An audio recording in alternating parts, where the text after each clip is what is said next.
Coming in at number 5, we have Ross Island. Located on an island in India closer to Southeast Asia than India, the island is known for beautiful beaches, unique marine life, coral reefs, and largely undisturbed forests. But beyond the island's beautiful views and stunning wildlife lies a dark past. Ross Island is one of the 572 islands that make up the Andaman and Nicobar Islands. Now, the island is a ghost town where the remnants of a 19th century British settlement lie in ruins. In 1857, reacting to an unanticipated Indian revolt, the British Empire chose remote islands as the site of a penal colony, and Ross Island was one of them. The British first arrived in 1858 with 200 Indian convicts. The deadly task of clearing the thick jungle fell upon the inmates, while the officers stayed on the ships. Moreover, the development and town built at Ross Island began in 1858, and the prisoners were forced to build its buildings. The island was transformed to resemble a British town, with houses, offices, clubhouses, bakeries, stores, churches, and everything else that the British would not miss when they were away from home. The British ruled Ross Island for more than 80 years, up until nature was against the development. In 1941, a gigantic earthquake affected the island and left the town on the island completely ruined. The British thought rebuilding the town would not be worth it, and overnight left the island in complete ruins. Abandoned in the 1940s, the island is now being reclaimed by nature. Homes, a massive church, ballrooms, and even a graveyard all are in varying stages of decomposition, being taken over by an unyielding forest. In at number 4, we have Terlingua, Texas. Near the Mexican border, you'll find the town of Terlingua, Texas. In the 1800s, it was discovered that the area in which Terlingua was built was plentiful in cinnabar, a red mercury sulfide, from which mercury can be extracted. This caused an influx of miners to the area, but it wasn't until Jack Dawson's discovery and production of the area's first mercury in 1888 that it drew a population of 2,000, and by 1900 there were 4 mining companies in the area. When the Chisos Mining Company opened in the mid-1800s, workers and their families quickly relocated to the Terlingua, Texas. The Chisos Mining Company was founded and began operations in 1903 near Terlingua, Texas. The company specialized in the extraction of quicksilver and mercury. In 1799, Charles Harvard discovered that compounding the element produced fulminate mercury crystals, establishing its marketability. These crystals are useful in the production of gunpowder cartridges and shells. Mercury production had peaked during the First World War, but began to fall. Thus, Chisos Mining Company had filed for bankruptcy, and the miners began to trickle out. When the mine went bankrupt in 1942, Perry sold it and moved away. The population was around 3,000 at its peak, though it said that everyone up and left the municipality in the 1940s once the mercury was picked through. Thus, the once busy city became the ghost town we know today. It is now home to 110 people. By the end of the war, it was an abandoned ghost town. In at number 3, we have Kennecott, Alaska. A once flourishing town with businesses, shops, a train, and a lively community is now left as a ghost town. The town of Kennecott in Alaska was flooded with people after copper was discovered in 1900. After the discovery, a group of wealthy investors formed the Kennecott Copper Corporation to mine the mountains above the Kennecott and Root glaciers. In the 27 years the mine was in full operation, the company and town grew significantly in fortune and people, and at its peak Kennecott employed 600 people. But by 1938 the copper was mostly gone, the mine was shut down, and the town was left abandoned. The town was abruptly abandoned by its citizens, leaving most of their possessions behind. Since the middle of the 1950s, the place had been completely deserted, with the railroad discontinued service that same year. Reports of ghosts along the abandoned tracks of the Kennecott train have been claimed for decades, while other visitors report having seen old tombstones along the route of the tracks, though the gravestones then vanish by the time the visitors make their return trip. Others have reported hearing disembodied voices and phantom children laughing. Reportedly, a 1990s construction project were halted after workers were scared away by the creepy sounds and unexplainable events. In at number 2, we have Xunantunich, Belize. I hope that's how you say it. Deep in the jungle of Belize lies an ancient ruins of an abandoned town that has been left to crumble. The town has been left abandoned for over 1,000 years, though before the abandonment of this large and populated town, Xunantunich was a thriving metropolis. The first construction at the site dates back to sometime in 200 AD. With the growth of the town continuing until its final days of functioning as a city. The town grew to consist of many temples and palaces, including its largest and most recognizable, known as El Castillo. Xunantunich has lied abandoned since around 1000 AD. It is thought that due to consistent devastating events such as an earthquake and other natural disasters, caused a sudden evacuation of the large Mayan city around 700 AD. The disaster caused extensive damage to the main pyramid of Xunantunich. Although the city was reoccupied sometime after, it only remained active for another 300 years before it was left completely unoccupied. After abandonment, the site remained empty, eventually being encapsulated by the surrounding jungle and nature, until it was rediscovered by explorers in the early 1890s. The name Xunantunich comes from the ghost stories that have haunted the ghost town for years. The ghost story of Xunantunich is rumored to start in 1893, after the first sighting of the ghost happened. The first ghost sighting goes as one morning a man who was part of a research team working on the site saw what he described as a Mayan maiden ascending the staircase of the Xunantunich's main pyramid. This vision caught him by surprise, so he continued to watch as the woman walked further up the stairs. Suddenly she stopped and turned to look at the man, where he was able to get a glimpse of her glowing red eyes that pierced his soul. She then turned to continue her climb to the top of the pyramid, where she would disappear amongst its stone columns. The shocked man quickly assembled a team to search for this woman, yet no trace of her was ever found. Since this sighting, countless more visitors have reported to also spot the ghostly maiden who haunts Xunantunich. She is always described to be ascending El Castillo's stairs. To this day, the sightings and reports from visitors continue. The ghost frequency is what gives Xunantunich its name, which translates to the Stone Lady in the Mayan language. Some believe that this Mayan maiden have formerly lived within the city many years ago. Others believe that she was a human sacrifice, trapped to relive her last moments of ascending to the top of the pyramid where her ritual would have been conducted. Then there are a few who believe her to be some sort of ancient godly spirit linked to the site and the Mayan culture. And finally, in at number 1 we have Calico, California. The ghost town of Calico can be found in California, midway between Barstow and Yermo. The beginning of the town started in 1875 and was built under the impression that there were prospects for silver in the Calico Mountains. But in the spring of 1883, many of the local miners left Calico when borax was discovered 3 miles east at Borate. Though Calico again boomed in 1884 as additional silver discoveries were made.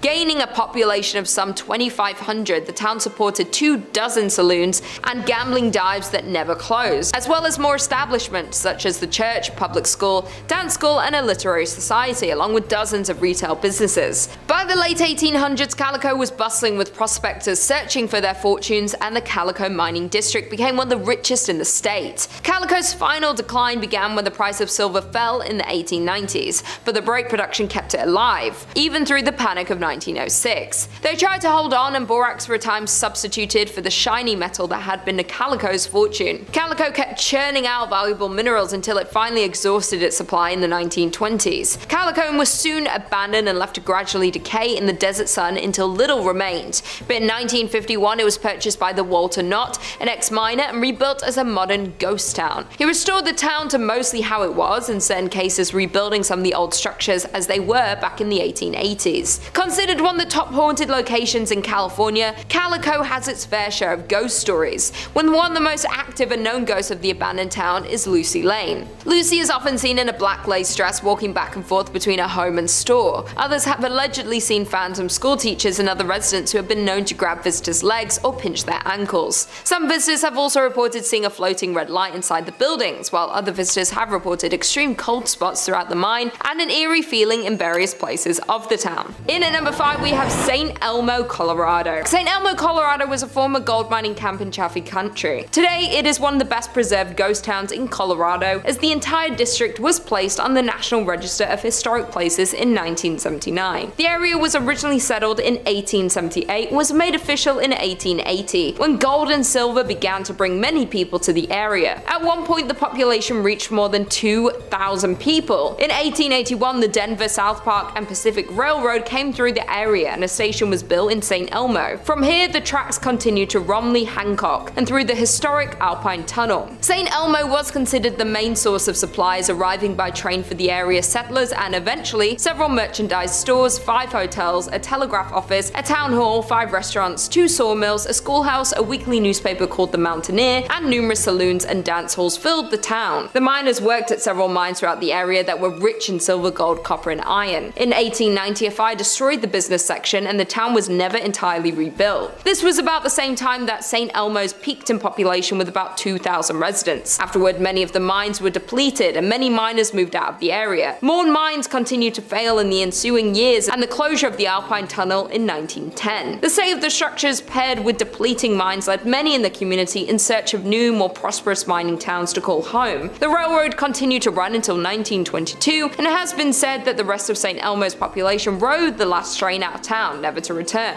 In 1969, the United States recognized St. Elmo as a historic district, and soon after, it became a unique tourist attraction that's open to the public, showcasing what life was like in the Old West. There is no shortage of urban legends and reports of hauntings in St. Elmo, but the most common occurrence of paranormal activity centers around the town's most notable family. To this day, one of the members of the Stark family still can be spotted in the ghost town. Anton's only daughter Annabelle resided there until she died in 1960. As legend has it, Annabelle continued her promise to protect the city even after she took her last breath. In at number 4 we have Rhyolite, Nevada. Founded in 1904 and abandoned by 1916, Rhyolite was one of several short-lived boom towns from the late gold rush era. People were drawn to the desert on the edge of Death Valley by the promise of gold found amongst quartz in local mines. And by 1906 the town had all the promising indicators of permanence and the largest population in the area. The town's citizens had an active social life, including baseball games, dances, basket socials, whist parties, tennis, a symphony, Sunday school picnics, basketball games, Saturday night variety shows at the Opera House, and pool tournaments. In 1906, Countess Majowski opened the Alaska Glacier Ice Cream Parlor to the delight of the local citizenry. That same year, an enterprising miner, Tom T. Kelly, built a bottle house out of 50,000 beer and liquor bottles. But in 1907, the US financial markets were rocked by panic that saw closures of banks, businesses, and mines. Rhyolite began to falter. The mine closed in 1911. Some claim that Rhyolite, about 120 miles northwest of Las Vegas, was once home to thousands of people, though not much remains of its glory days, which lasted less than 20 years. Set up in 1905, the town was a mining hotspot, but after the richest ore was exhausted, workers left for a new pasture, and the population had dropped to close to zero by 1920. Industrialist Charles M. Schwab invested heavily in Rhyolite's infrastructure, which boasted a school, electric lights, water mains, newspapers, a hospital, and even an opera house, some of which can be seen today. There are only around 10 significant structures, yet the site is very evocative. The crumbling remains set against a backdrop of stark desert hills. In at number 3 we have Jazirat Al Hamra,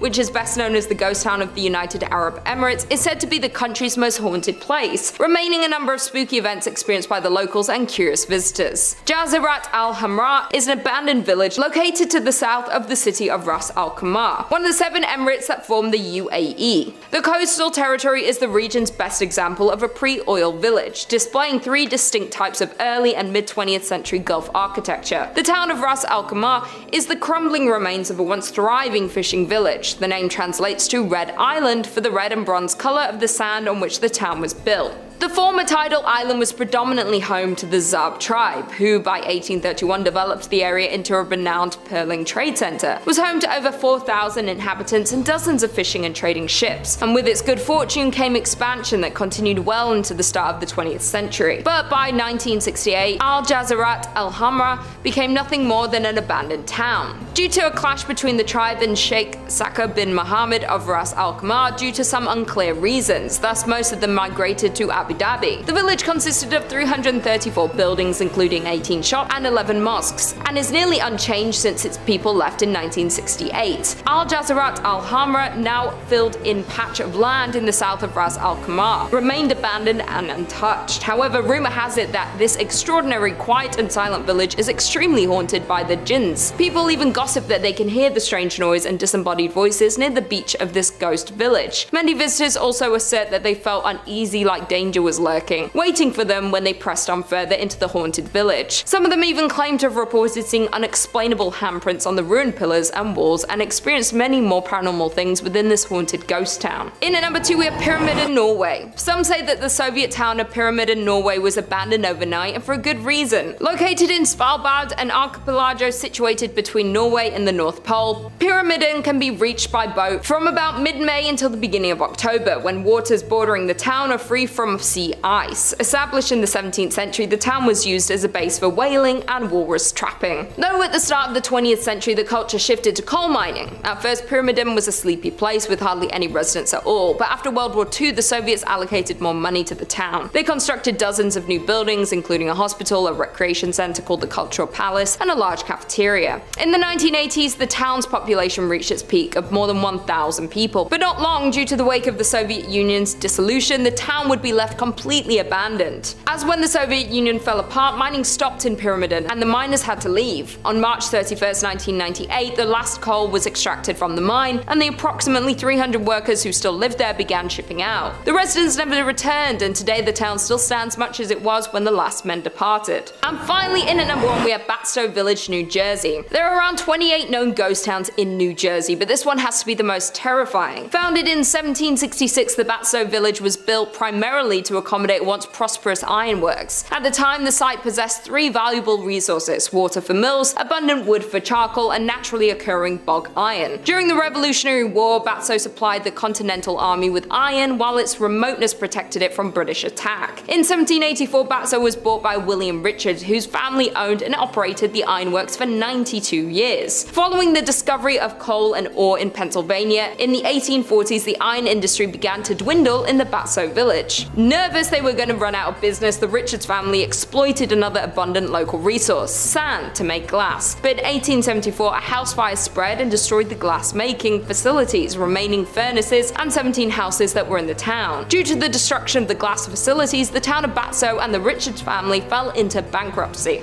The Richards and many of the villagers moved away after the accident, leaving the site silent. In 1876, the property, along with huge tracts of land around it, was purchased by industrialist and businessman Joseph Wharton, with the plan of reinventing the declining town into an agricultural, foresting, and cranberry farm. But after his death in 1909, the land was held by a trust until purchased by the state in 1954 to form the Wharton State Forest. The state's plan for the town was to restore its 50-room mansion, as well as to rebuild the dam that was located on the lake, though the efforts to reinvent Batsto weren't enough to save it from its inevitable end. As when the state of New Jersey bought the village with a plan of improving it, the residents didn't see a future in the town, so they all left it, with roots that can be traced back to 1766 and the last remaining resident leaving in 1989. There are more than 40 structures still standing in the historic town, including a charcoal kiln, carriage houses, stables, ice and milk houses, a blacksmith, general store, gristmill, and a wheelwright shop, though they are all left untouched since the last residents left in 1989. Number 5 on this list is Pripyat, Ukraine.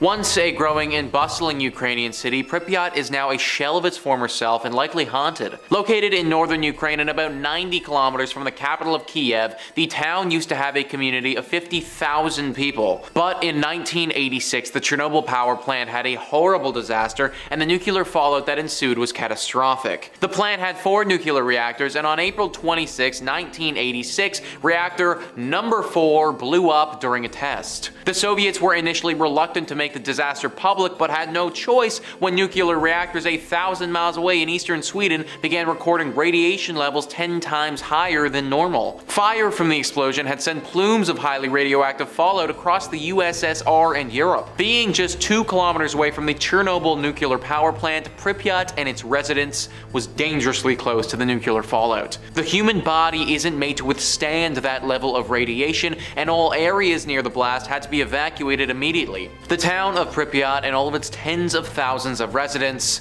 was no exception. Decades have passed, and this place has been eaten alive by time with no human intervention. With the horrible radiation fallout as well, who knows what sort of creatures are lurking here now? Its buildings have decayed and been partially reclaimed by the elements, and wild animals that roam through apartments people used to call home, sports complexes, and amusement parks. In the town post office, hundreds of letters from 1986 still sit waiting to be mailed.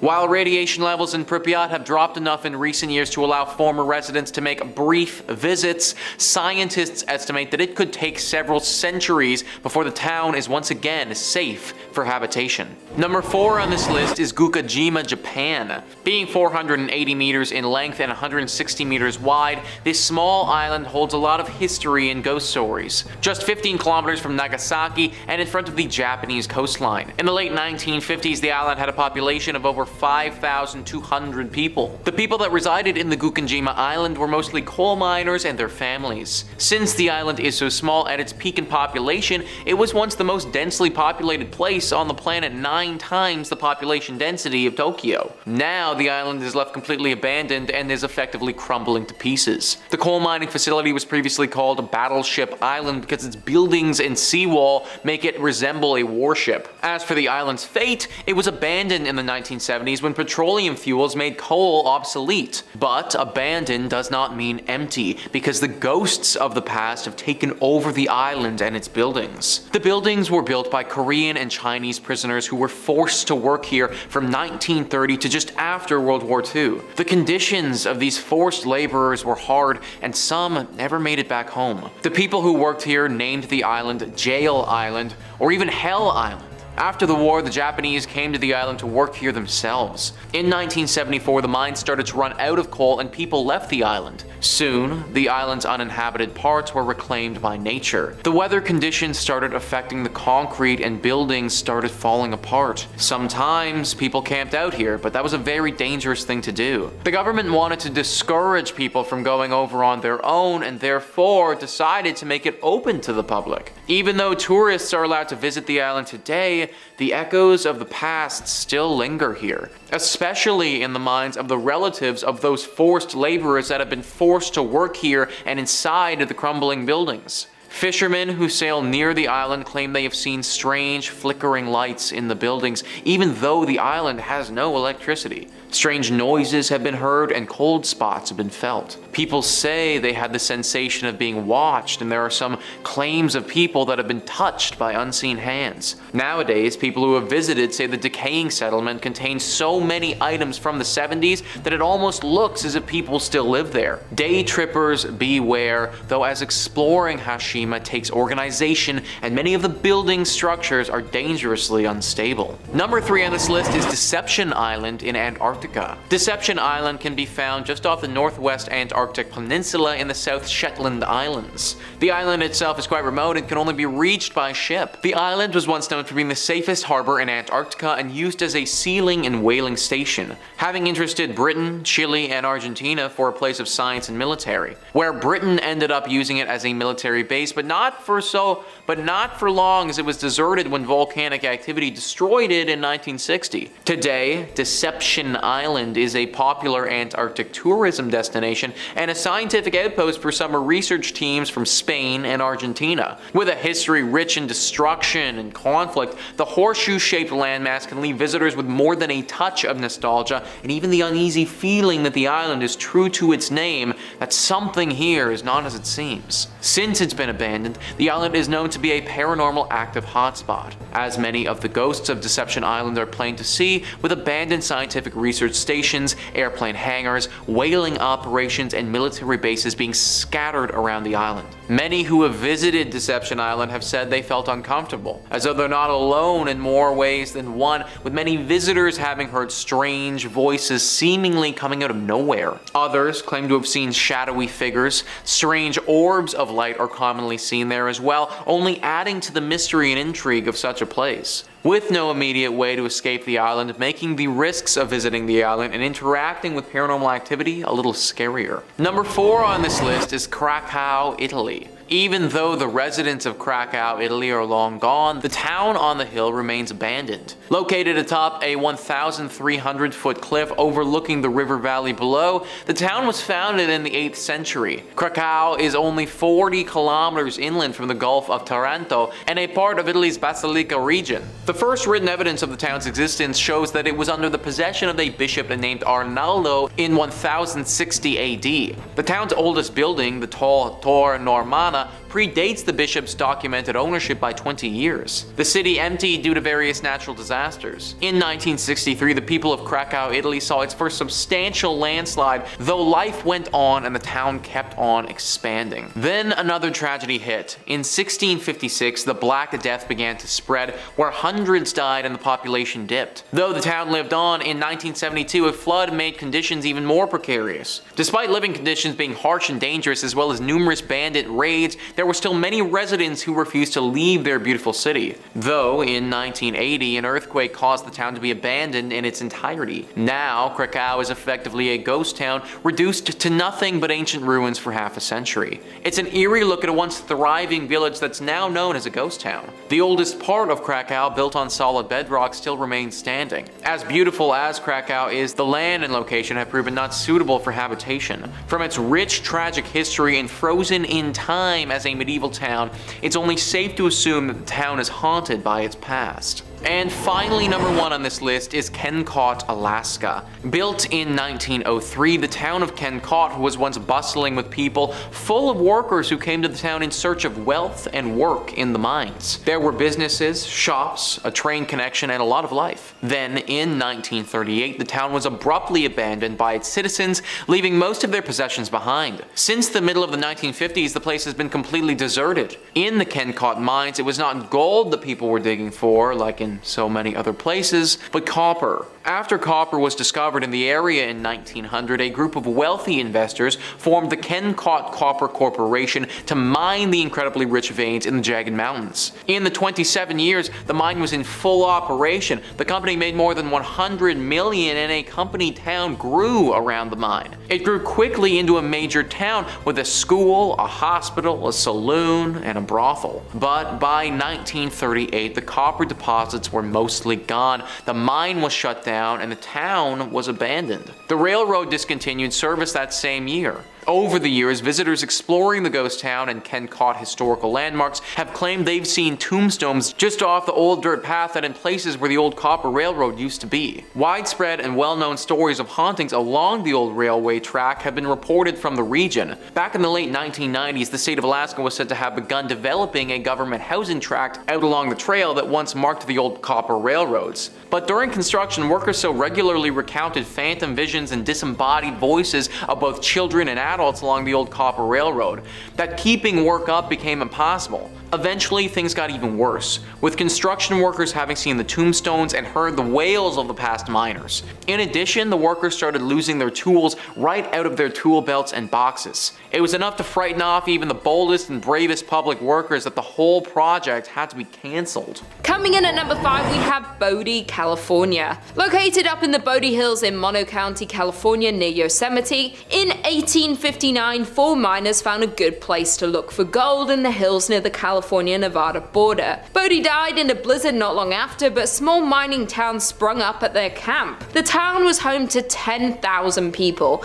Bodie was a mining camp in 1859 where people had seen gold in its hills. Eventually it turned to a well-populated town. Though, like most mining towns, it saw its peak, its losses, and then its decline. Fast forward to 1962 and the town would be fully abandoned. Although it already showed signs of decline with dwindling numbers at the start of the 20th century. A series of fires forced the last remaining residents to flee the town, leaving it almost exactly as it was in the early 1900s. Dinner tables are still set up, shops are still stocked with supplies, and restaurants are still poised to serve long-forgotten meals. Today, the 110 silent buildings sit spaced out for traffic and people that aren't there. Buildings such as a barbershop, a church, a mill, a morgue, and a leaning hotel is held up by a beam have been left untouched for 100 years. Though since it has been left and abandoned for years, some of the buildings are in crumbling state of decay, while others stand strong, full of their original items but long devoid of their owners. There were also 16 saloons and thus a fair amount of danger. People were robbed and crimes occurred quite often, though the curse of Bodie has nothing to do with the fires or the shootings. It started because people started taking artifacts from the abandoned buildings. They take weather-worn shoes or pieces of glass from shattered windows. Somebody once ran off with a piano. Those items may seem like they have no value, but all objects carry equal significance in telling the story of Bodie. Thus, the curse of Bodie emerged, where if you take something from Bodie, bad luck will come around to get you. Because of the rumor spreading of a curse, people who stole items would send them back, often including heartfelt apology letters explaining that they didn't expect their fish to pass, or their romantic life to tank from stealing from Bodie. Coming in at number 4, we have Bannack, Montana. The once bright star of Montana is now a ruin, a town in arrested decay, with few remaining storefronts waterfront saloons and hotels. The town was founded in 1862 when a group of Pikes Peakers from the goldfields of Colorado set up camp on the banks of the creek. Finding gold, the miners staked claims and promptly failed to keep the find a secret. By the spring of 1863, the area boasted a population of 5,000. By 1864, Bannack had started to fade, losing importance. The remnants of the past still exist with empty buildings and weathered wood.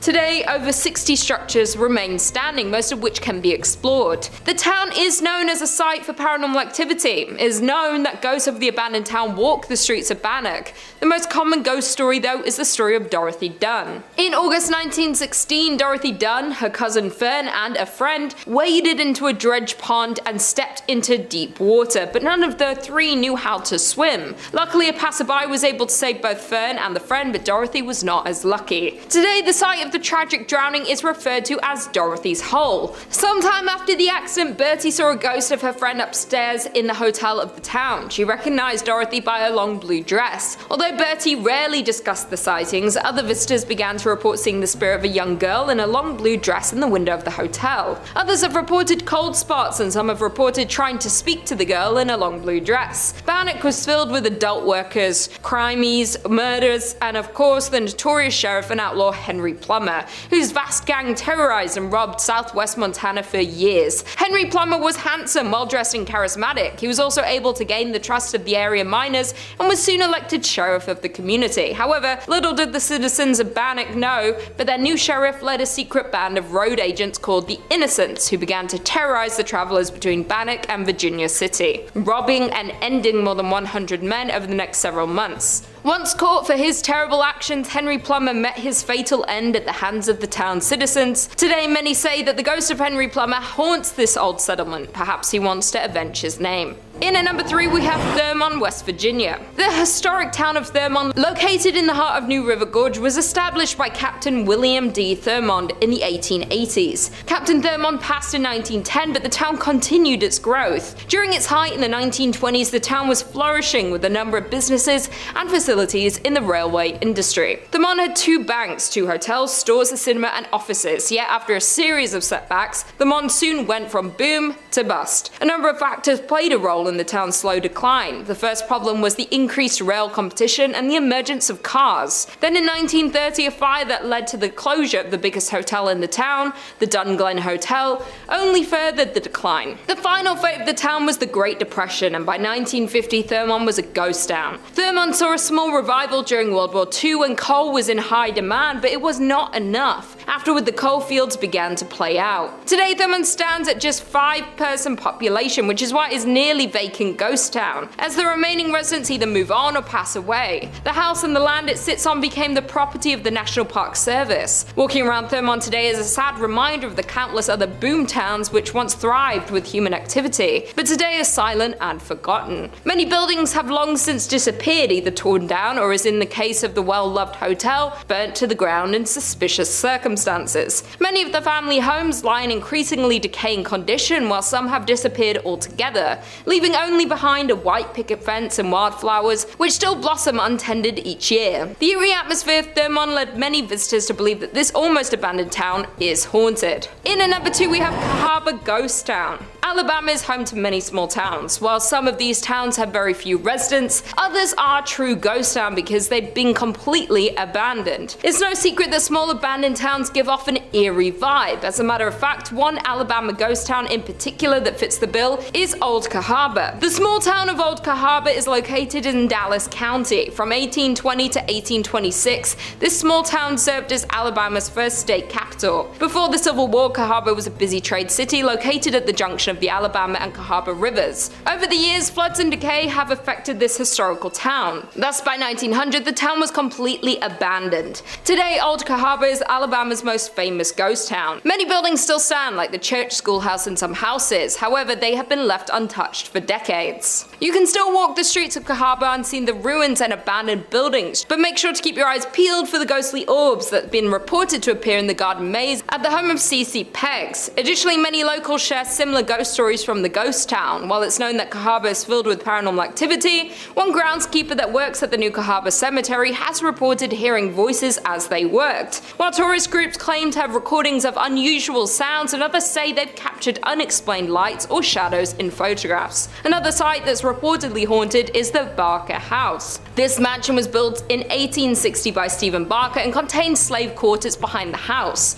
After people started leaving the town in 1870s, the house was bought by Samuel McGurdy Kirkpatrick. It burned in 1935 and was rebuilt, but today it's in pretty bad condition. The only people usually left inside are paranormal investigators. Reports from said investigators include seeing a ball rolling across the floor on its own, and a stuffed animal appearing to communicate with something else in the room. But the most well-known haunting in Cahaba is Pegg's ghost. Colonel Christopher Claudius Peggs was the leader of the 5th Alabama Regiment and was wounded leading a charge at the Battle of Seven Pines in Virginia in May 1862. He died from his wounds 2 months later, on July 15th. As the story goes, a couple were walking behind Pegg's home in the spring of 1862. As they walked, they spotted a ball of light. They tried to touch it, but their hands went right through it. It disappeared, but later came back and followed the couple. Due to all the mysterious crimes that happened in association to Pegg, seeing an orb around his former house is considered a bad omen and possibly even a supernatural warning. And finally, in at number 1, we have Centralia, Pennsylvania. Located in a quiet valley of Columbia County, Pennsylvania,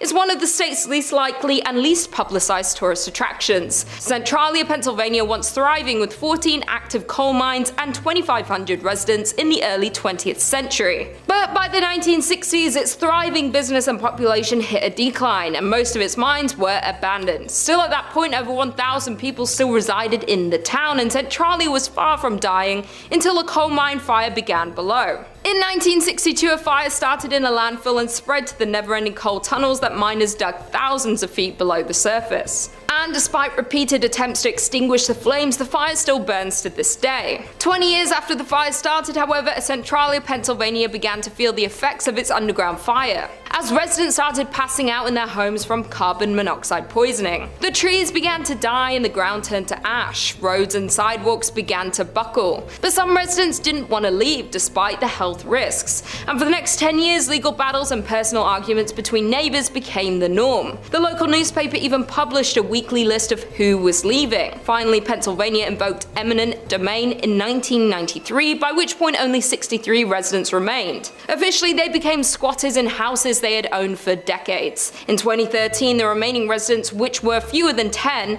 won a settlement against the state. Each was awarded $349,500 and ownership of their properties until they die, at which point Pennsylvania will seize the land and finally demolish what structures remain. Coming in at number 5, we have Grafton, Utah. Located just a few miles away from Zion National Park in Utah, the now abandoned town of Grafton can be found. The town was originally established in 1859 when 5 Mormon families nearby were led to establish a town they called Wheeler to plant cotton, which would have been a profitable commodity during the Civil War. After only 2 years, the town was struck by a massive flood starting on January 8th of 1862 that washed away the entire town. However, the pioneers did not give up that easily and moved about a mile upstream and founded a new town named Grafton. They grew cotton, alfalfa and wheat, but life was harsh and many residents lost their life due to the diseases and various accidents. The mortality rate was also extremely high, which accounts for about 77 total graves in the nearby cemetery. The town flourished for a while despite recurring floods, with a church and adobe schoolhouse being built in 1886, but when the Hurricane Canal was built in 1906,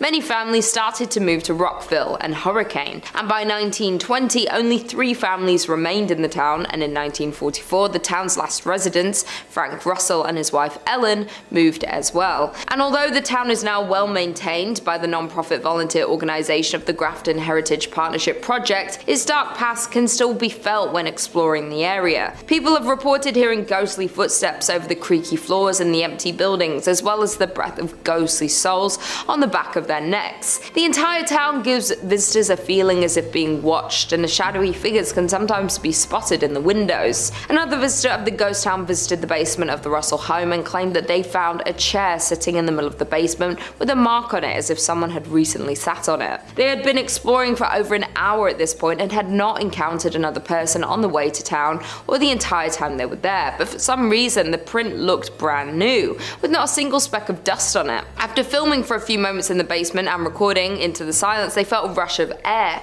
as if someone had just walked past them, which scared them, and they decided it was time to leave. There are even rumours of skinwalkers lurking in the area. Even the cemetery itself has many reports of people hearing crying, laughing and chilling screams, especially late in the day and when it's overcast. Some people have even seen a woman in a dress with her hair in a bun walking around the cemetery sobbing, but when they approached her she disappeared into thin air. There is no doubt that there is definitely a very uncomfortable feeling while walking around the gravestones, which isn't surprising knowing the sad history of the people laid to rest there. In at number 4 we have Deadwood, South Dakota. The town of Deadwood is located in South Dakota and gained attraction in the gold rush of 1876. In 1875, a miner named John B. Pearson found gold in a narrow canyon in these northern Black Hills. This canyon became known as Deadwood Gulch because of many dead trees that lined the canyon walls at the time. Practically overnight, the tiny gold camp boomed into a town that played by its own rules that attracted outlaws, gamblers and gunslingers along with gold seekers. At its height, the city had a population of 5,000, attracting larger-than-life Old West figures back then. The business district comprised largely of saloons, dance halls, card parlors and bodacious bordellos. They were all hungry for gold and did whatever they had to in order to get some. The business did whatever they could to serve the gold diggers, and sometimes that led to a little bit of conflict. Because of this, the now ghost town still lives with stories of its dead residents haunting present-day hotels and saloons. In 1876, Deadwood survived a smallpox epidemic that nearly wiped out the whole town. There were so many infected that multiple tents were erected to quarantine the stricken. In addition, it suffered 3 major fires. One devastating fire occurred on September 26, 1879, destroying more than 300 buildings and consuming the belongings of many inhabitants. Many numerous economic hardships also followed, pushing it to the verge of becoming another Old West ghost town. One of the most paranormally active sites in the ghost town is the Adam House. Built in 1892 after owner W.E. Adams had a stroke on the premises, his wife was so disturbed by the sounds of his ghost still walking around, rocking the rocking chairs and so forth, that she moved and left the house untouched,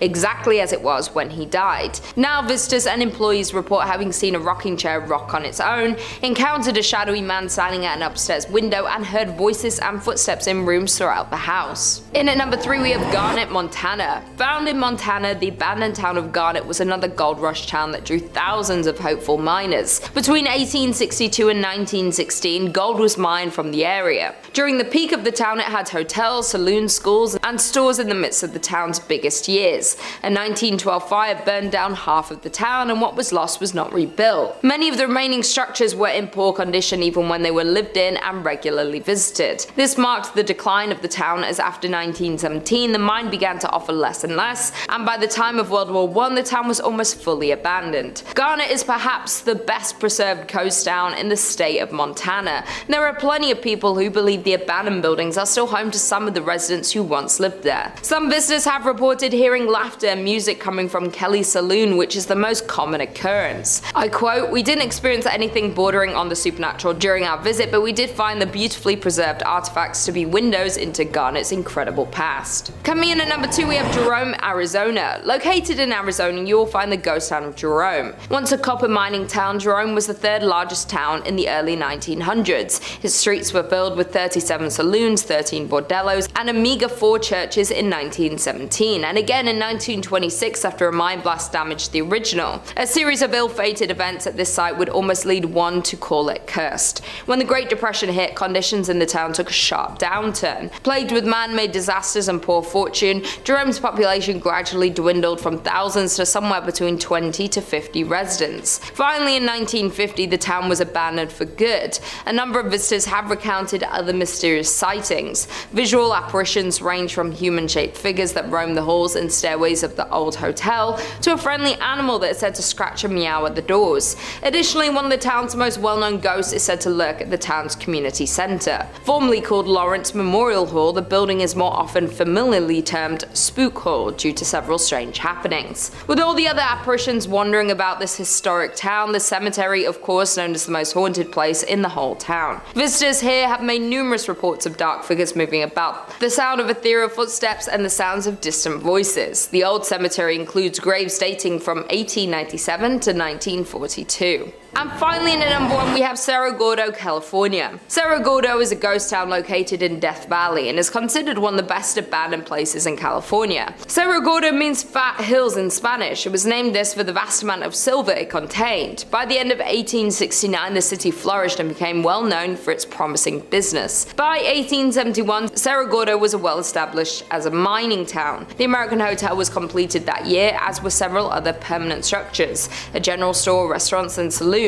At its height, the town had 5,000 residents. In 1875, Cerro Gordo suffered a series of setbacks, necessitating the shutdown of its furnaces. These problems resulted from a scarcity of ore in the mine, which had lasted for several months, and the temporary drying up of its water supply. In addition, by late 1876, a fire accident happened through some of the mine buildings and the union shaft, and the furnaces were closed the following February due to the disaster. A more lethal blow was dealt by falling lead and silver prices, effectively ending this era of activity at Cerro Gordo. Because of all the tragedy that occurred in Cerro Gordo, there's been multiple paranormal investigations held at the grounds of the abandoned town. While the new owner of the town was purchasing it, he was warned that they might have some visitors hanging around, and by visitors they meant spirits. One of the now owner's ghost stories goes along the lines of, as he was walking toward the bunkhouse, he looked at the window, the curtain pulled to the side, and a little face poked out. Under the assumption that the contractors were staying in the bunkhouse, he asked when they were leaving, and he was told that they'd gone for 2 weeks.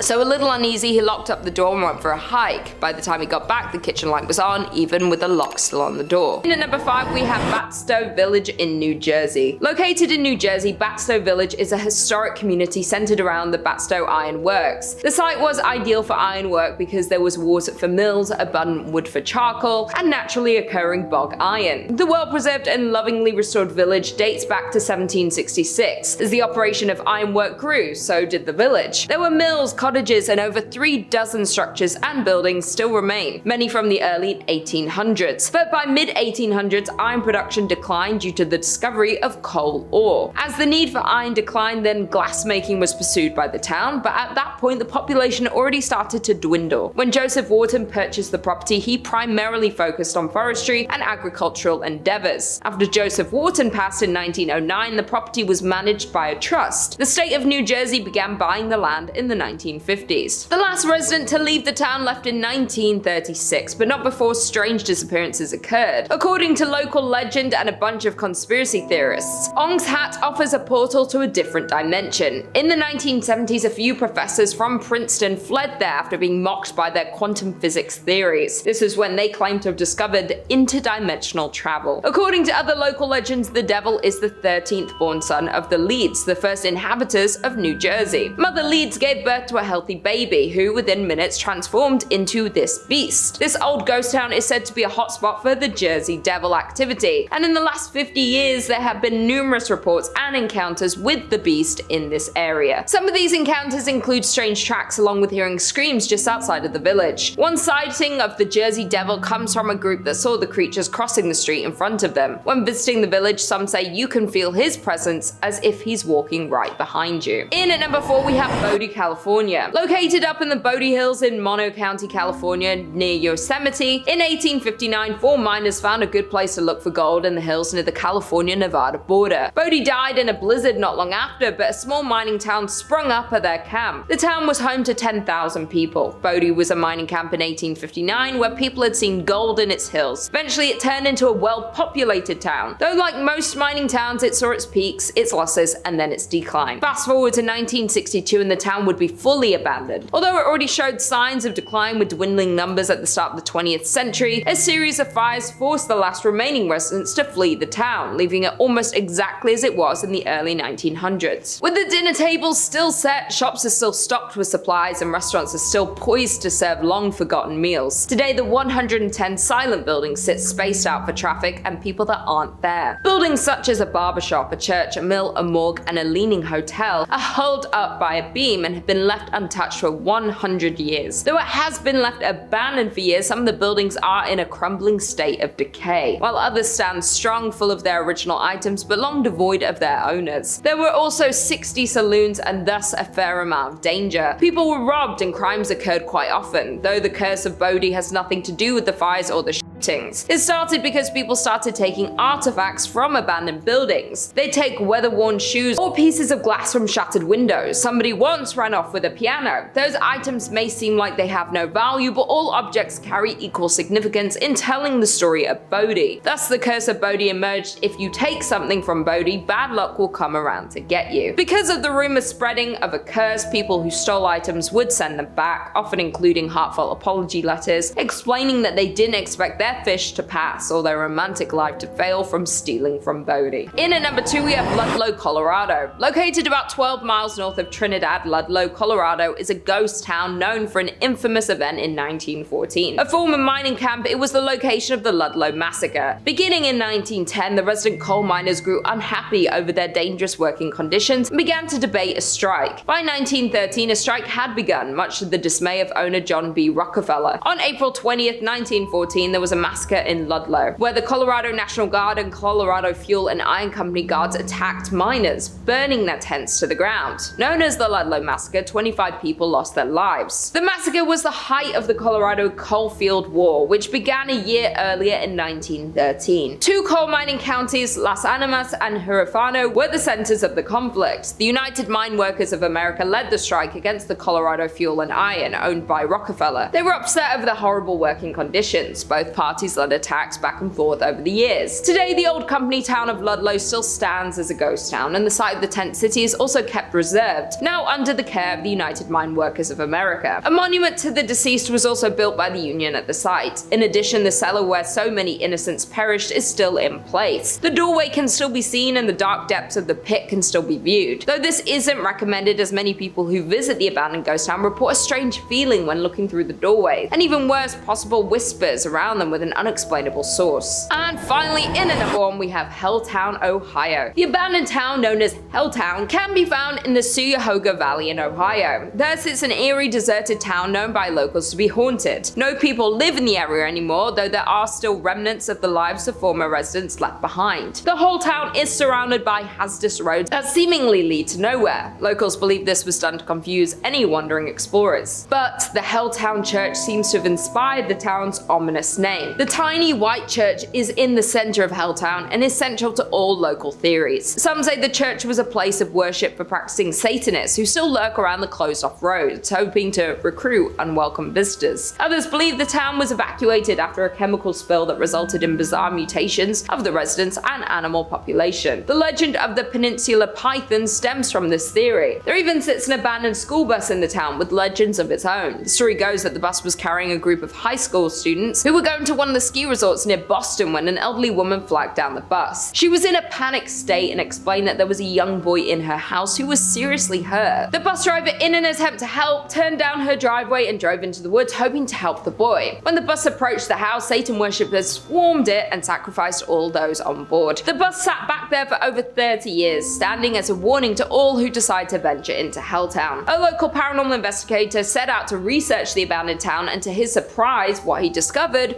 was truly frightening. He describes Helltown as not just truly abandoned, but is home to many spirits and hauntings. His personal experience with a ghost encounter was returning to his car to find strange people looking into his car windows. Both times, the people vanished as soon as they saw him approaching the car before he had a chance to speak to them. And finally, in at number 1, we have South Pass City, Wyoming.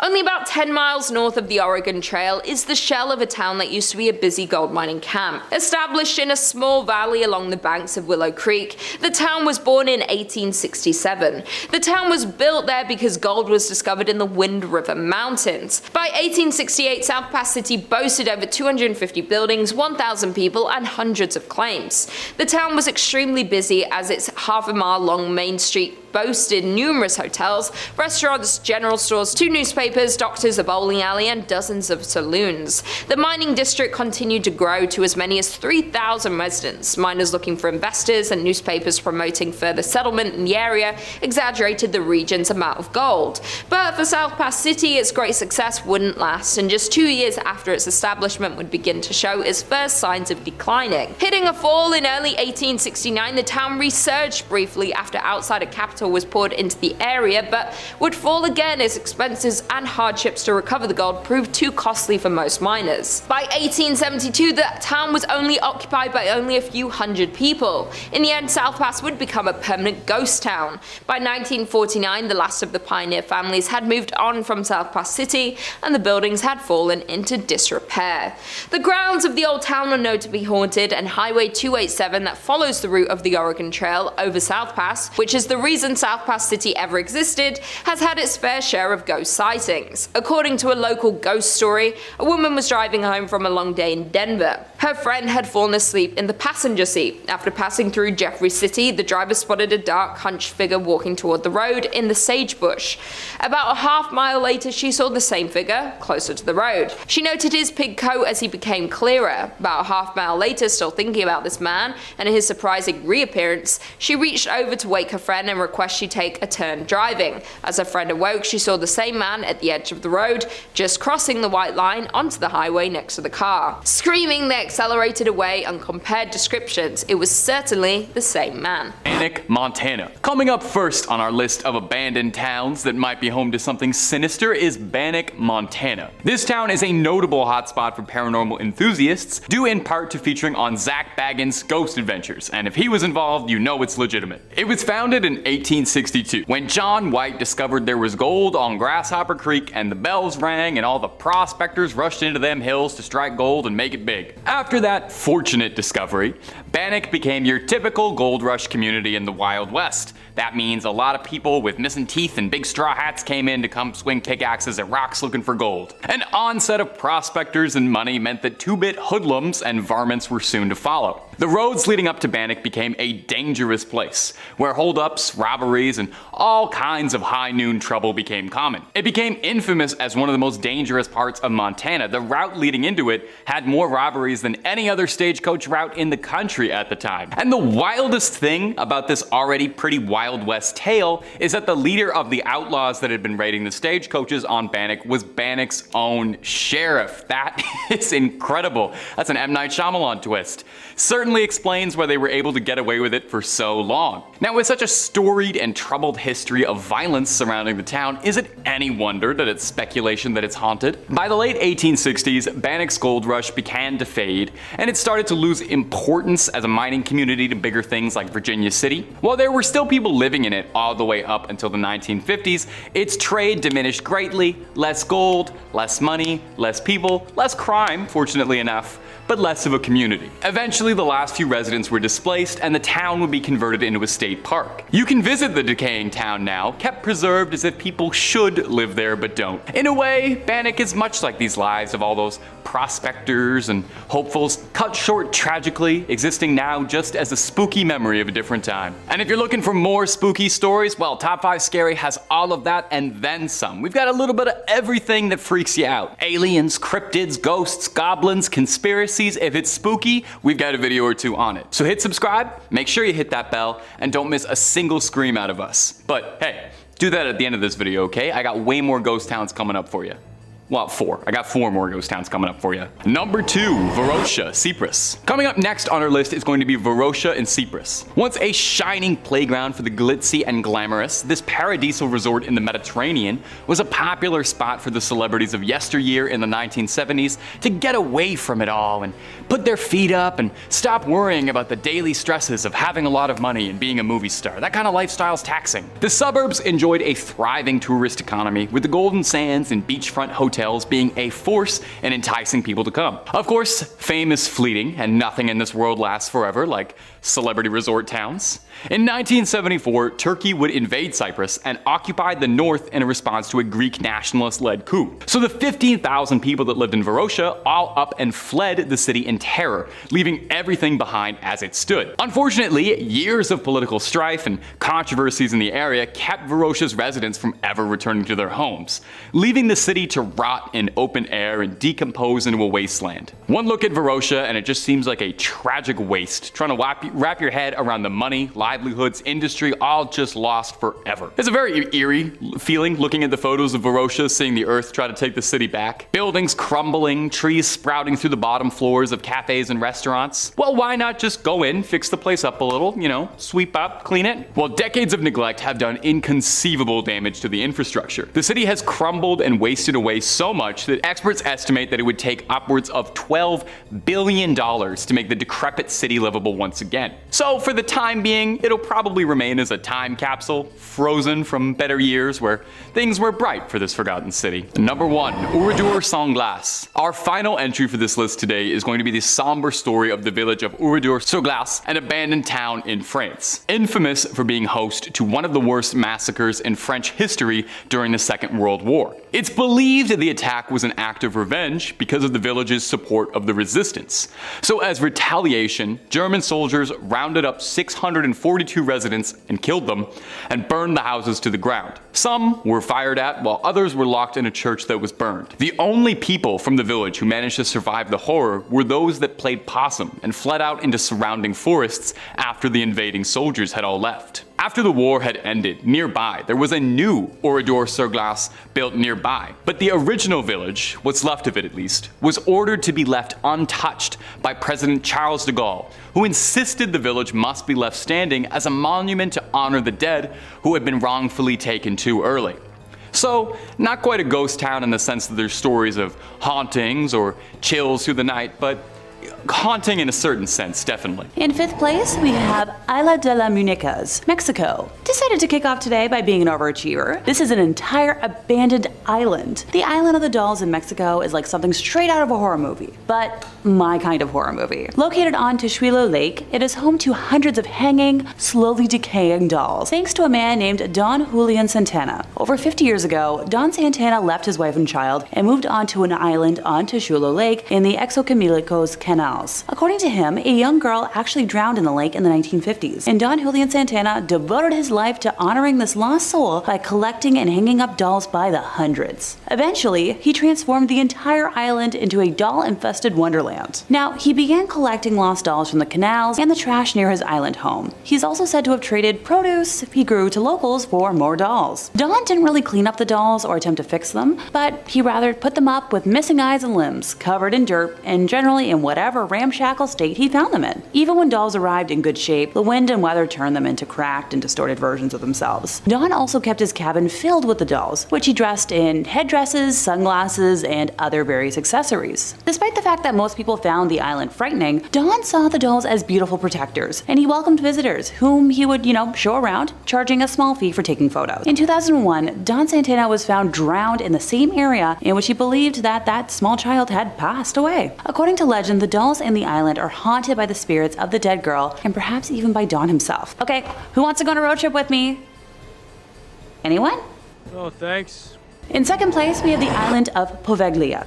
Yep, another entire abandoned island. This one's a little creepier though. So the island is located in the lagoon near Venice, and is famous for being one of the most haunted places in Italy. Tourists and locals alike are banned from the island, which was used for centuries as a place to exile the sick to prevent the spread of disease and contain the mentally ill in an asylum built in the late 1800s. Yes, I'll backtrack and elaborate. So in 1348, the bubonic plague arrived in Venice and Poveglia, like many other small islands at the time, and it became a quarantine colony. The plague on average killed like 1 out of 3 Europeans, by the way. So fearing the unbridled spread of the disease, Venice exiled many of its symptom-bearing citizens there. So at the island center, the dead and those too sick to protest were burned on giant pyres. So this included the tens of thousands of Venice citizens just dying on the mainland. Those fires would burn once more in 1630 when the Black Death again swept through the city. The small island was used as a mass burial ground, and ashes from human remains make up as much as 50% of the island's soil. Cripes, I hope it's a good fertilizer. The deaths of nearly 160,000 people on the island have given it its nickname, the Island of Ghosts. A doctor at the asylum was known to have experimented on patients with crude lobotomies and jumped from the bell tower in the late 1930s after claiming he had been driven mad by ghosts. Decades later, nearby residents claimed to still hear the bell, although it was removed many years earlier. A report titled Haunted History states that some restoration work had started in recent history, but abruptly stopped without explanation. Okay, maybe this is one spot on today's list that I might not want to visit.